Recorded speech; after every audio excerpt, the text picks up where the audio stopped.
जहाँ कहीं ब्राह्मण की कथा शुरू होगी और जहाँ कहीं किसी भक्त की कथा शुरू होगी तो उसके पहले प्राय ये जरूर आता है कि वे परम अकिंचन थे, बहुत गरीब थे, उनके यहाँ कुछ नहीं था। इसका मतलब है कि ठाकुर जी ज़्यादा कृपा करते हैं तब गरीबी देते हैं। गरीबी में जैसा भजन बनता है वैसा भजन अमीरी में नहीं बनता है। सुख सुविधाएं प्राप्त होने के बाद वैसा भजन नहीं बनता है। अभाव के क्षण में जैसा भजन बनता है वैसा अभाव न रहने पर नहीं बनता है। प्रायः ऐसा देखने में आता है।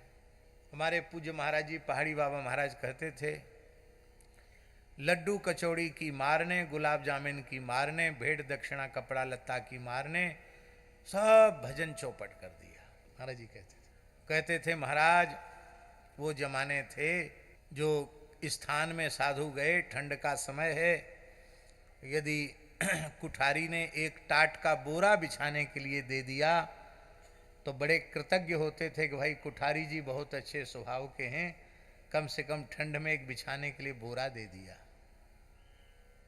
कपड़ा ही नहीं था महाराज जी, कोई ऐसा नहीं था कि देते नहीं हो कि गद्दा पड़े हैं सड़ रहे हैं दे नहीं रहे, ऐसा नहीं था ही नहीं, जैसे तैसे गुजारा करते थे। और उस समय बहुत भजन होता था।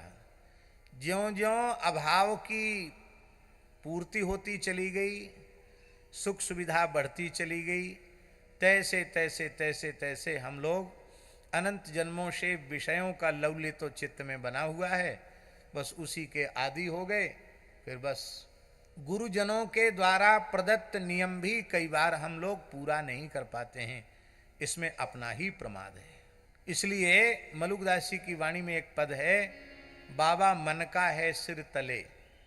पूरा पद नहीं गाएंगे, समय नहीं है।